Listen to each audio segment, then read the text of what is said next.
welcome to our van build series. This is, I guess, going to be part one, which is going to be all about downsizing and prep. And honestly, I wanted to include this part because it's rarely included in van build videos. And as a woman especially, moving into a van, I wanted to see that part. Now imagine you're not just moving, imagine you are downsizing into a fraction of the life you were accustomed to. Okay, this is stress on crack. I'll quickly catch you guys up.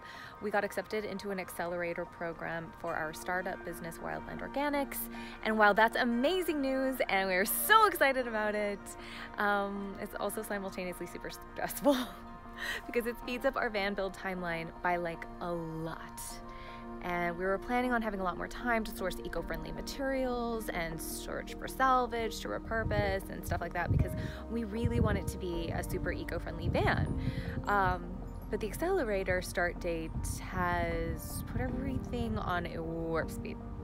And we're hopeful, but we're definitely not sure that we can actually get it done on time.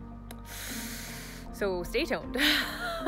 But in the meantime, we're here today and we are getting the van all packed up for Dane to drive up to Michigan to get the build started with his family while I stay home to finish up the packing and quite frankly to keep making that money, you know, because I have my photography studio lease for another couple of weeks and I got to keep working to fund our dream. And oh, cause yeah, that's another thing they don't tell you. Van life is not cheap. All right, this shit is expensive, but we're investing in the opportunity to pursue a life we love and a business that we are passionate about. And yeah, we're going all in. It's a gamble, but it's for our happiness. And honestly, what else is there worth playing for, right? We are all in. We are all in on this.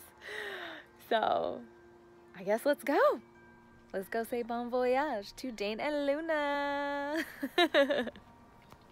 All right, Dane, how are you feeling about this? I feel good. I'm not looking forward to 30 hours of windshield time, but...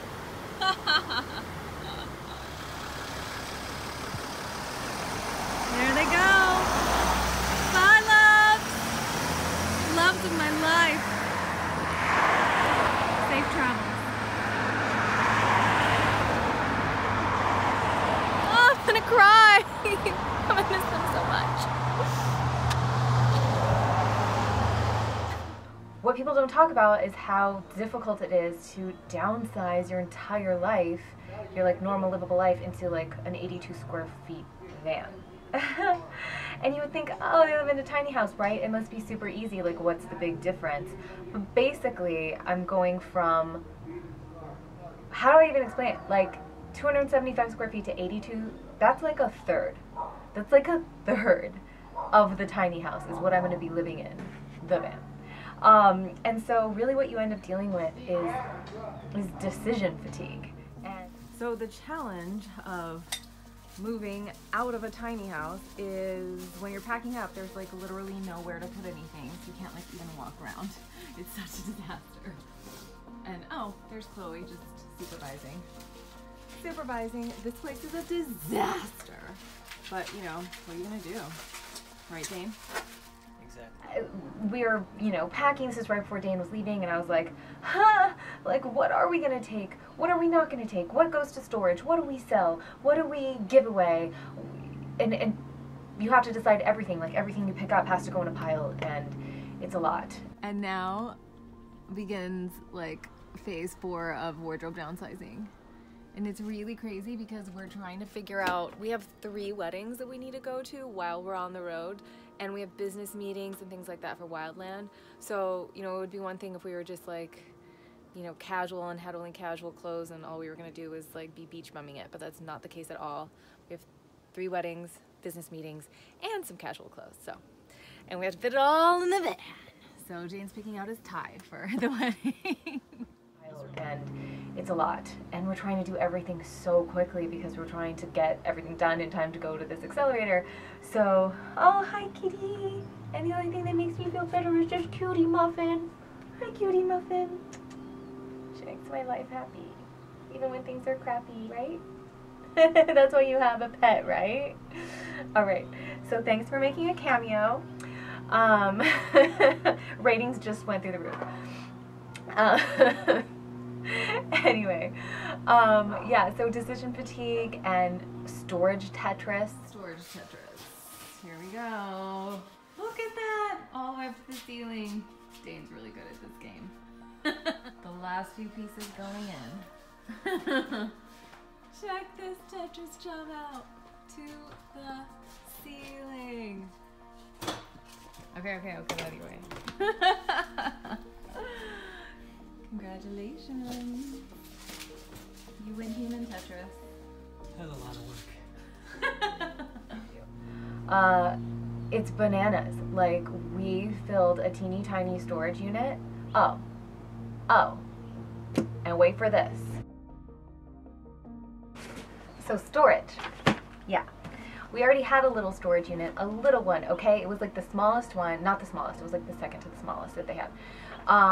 And I was really trying to, you know, not put a lot in it when we moved from a regular sized house to the tiny house. And apparently I got it under some sort of promotion, which of course it's been over a year, and I forgot. So they just like decided to up the rate to $169 a month for storage, for like a teeny tiny storage unit. It's not big, okay? This is not like a house full of stuff. It's like a room full of stuff, like a small room, like a large closet for $169 a month. What? Nuts. It's done. It's pretty impressive. But it's also kind of embarrassing how much stuff we actually have. Oh my god, I know. But this is only a 10 by 7 thing, and it's like this, it's literally the smallest thing available. It's like the smallest thing available. So, you know.